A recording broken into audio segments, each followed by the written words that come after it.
Uzaya gitmek nasıl bir şeydir acaba, hiç düşündünüz mü? Yörüngeden dünyaya bakmak. 63 yıl öncesine kadar bunu hiç kimse bilmiyordu. Sonra tarihte ilk kez Yuri Gagarin adında biri uzaya çıktı ve oradan dünyaya baktı. Yerdeki arkadaşlarıyla Rusça konuştu. Dünya mavi, ne kadar güzel, inanılmaz. Peki Ay'a gitmek nasıl bir şeydir acaba? Bunu hiç düşündünüz mü? Ay'dan dünyaya bakmak. 55 yıl öncesine kadar bunu da hiç kimse bilmiyordu. Sonra tarihte ilk kez Neil Armstrong adında biri Ay'a ayak bastı ve oradan dünyaya baktı. Yerdeki arkadaşlarıyla bu kez İngilizce konuştu. İnsan için küçük ama insanlık için büyük bir adım. O günden bugüne insanlık Ay'a 24 kişiyi ve uzaya 44 ülkeden 656 kişiyi gönderdi ve bugün 2024'te sıra bizde. İnsanlık için belki yine küçük ama bizim için, Türkiye için anlamı büyük bir adım. Bir Türk vatandaşı Alper Gezeravcı uzaya çıkıp yerdeki arkadaşlarıyla, bizlerle bu kez Türkçe konuşacak. Şimdi onu bu uzay görevi öncesinde dünya insanlarına İngilizce anlattığı bir çocukluk anısıyla dinleyelim. When I was 5 years old or 6 years old, I was in our village. I was next to my grandmother. When I first saw an airplane, I immediately told her, I want to be the driver of that plane. Uçağın şoförü olmak istiyorum. Silifke'nin bir köyünde ilk kez yerden bir uçağı gören bu çocuk şimdi uzaydan dünyaya bakacak. Bu bakışın bizde bir şeyleri değiştirmesi lazım. İşte ben buna inandığım için yıllardır uzayla ilgili görevleri yakından takip edip sizlere canlı yayınlarla aktarmaya çalışıyorum. Özellikle de gençlerin, çocukların başını kaldırıp yukarılara bakmasını istiyorum. Bu kez de yine aynı şeyi yapabilmek için YouTube'daki pek çok içerik üreticisi arkadaşımla bir araya geldik ve 17 Ocak 2024'te yapılması planlanan bu uçuşu sizlere canlı olarak aktarmaya karar verdik. Bu ortak canlı yayın öncesinde sizlere bu konu hakkında bazı ön bilgiler verip birazcık hazırlamak istiyorum. Uluslararası Uzay İstasyonu'na yapılması planlanan bu özel uzay uçuşunun resmi adı Axiom Mission 3 ya da kısaca AX-3 olarak belirlendi. 14 gün sürecek bu görev Axiom Space tarafından gerçekleştirilecek ve alçak yörüngeye çıkmak için de SpaceX'in Crew Dragon uzay aracı kullanılacak.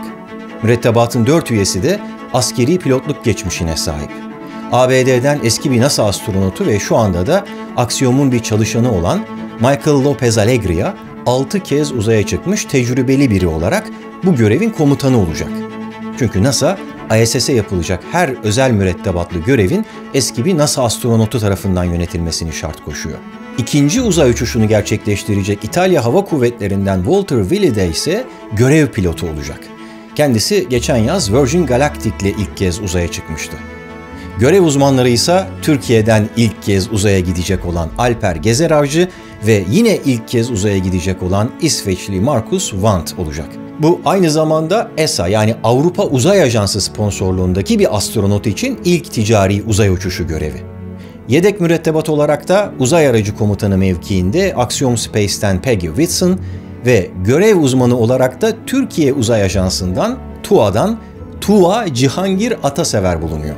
Gördüğünüz gibi bu görevde yedek mürettebatla birlikte bizden 2 isim var ve bunlardan Alper Gezeravcı uzaya çıkan ilk Türk vatandaşı olacak. Görev komutanı ABD ve İspanya'dan çifte vatandaşlığa sahip olduğu için 4 kişi 5 ulusu temsilen uzaya çıkmış oluyor ve bu şekliyle Axiom 3'te tümüyle Avrupalı bir mürettebata sahip ilk ticari astronot görevi olma unvanını kazanıyor. Gidecekleri yer ISS, Uluslararası Uzay İstasyonu.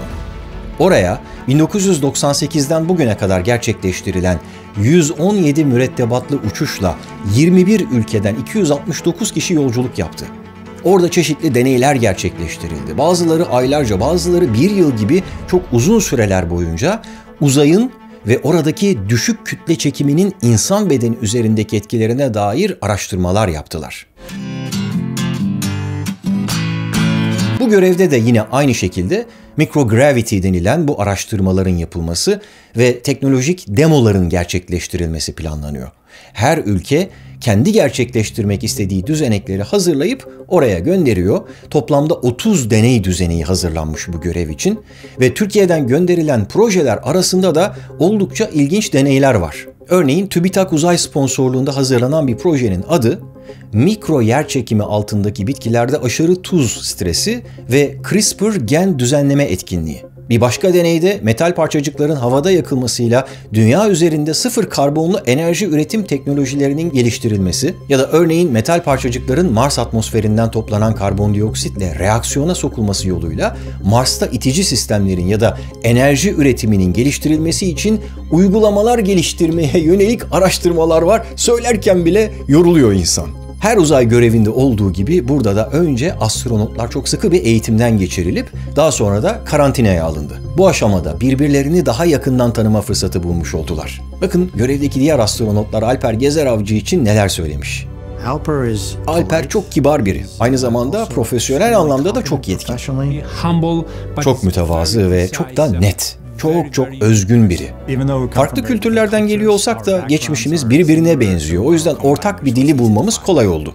Bu görev için astronotlar eğitimlerini 2 ayrı merkezde almak durumundalar. Önce yolculuğun gidişini ve dönüşünü gerçekleştirecekleri Dragon uzay aracı ile ilgili prosedürleri öğrenebilmek için SpaceX'in California Hawthorne'daki merkezinde bir eğitim almışlar. Sonra da uzayda gidip de kalacakları o istasyonun eğitimini almak üzere bu kez Houston'daki o meşhur görev kontrol merkezinde bir eğitim daha.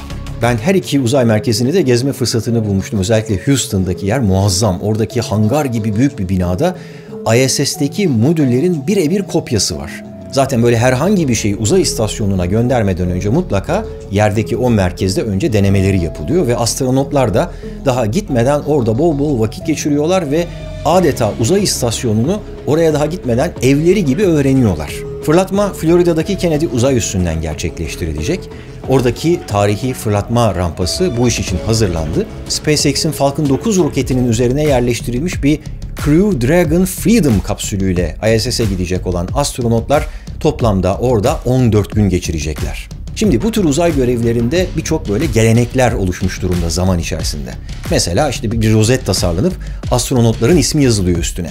Az önce sözünü ettiğim deney düzeneklerinin yanı sıra astronotların yanında bazı özel eşyaları götürmesi geleneği de var. Buna da izin veriliyor. Ben görev öncesi böyle son bilgilendirme toplantılarından takip edip öğrenmeye çalıştım.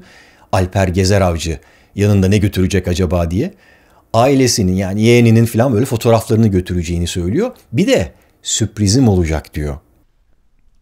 Lastly, we will have some items surprise from Turkey in order to present our worldwide hospitality over there. Lokum, uzaydaki ilk Türk kahvesi. Düşünsenize, Crew Dragon kapsülü ISS'in Harmony modülüne bağlanıyor. Kapak açılıyor. Orada böyle bir karşılama töreni. Hop, kolonyalar dökülüyor, lokumlar dağıtılıyor. Tabii mikrogravity etkisiyle hepsi havalarda uçuşmaya başlıyor. Hep beraber göreceğiz. Sürprizi ben de merak ediyorum. İşte bu anlamlı görevi ortak bir canlı yayınla paylaşmayı planladığımızı söylemiştim ya.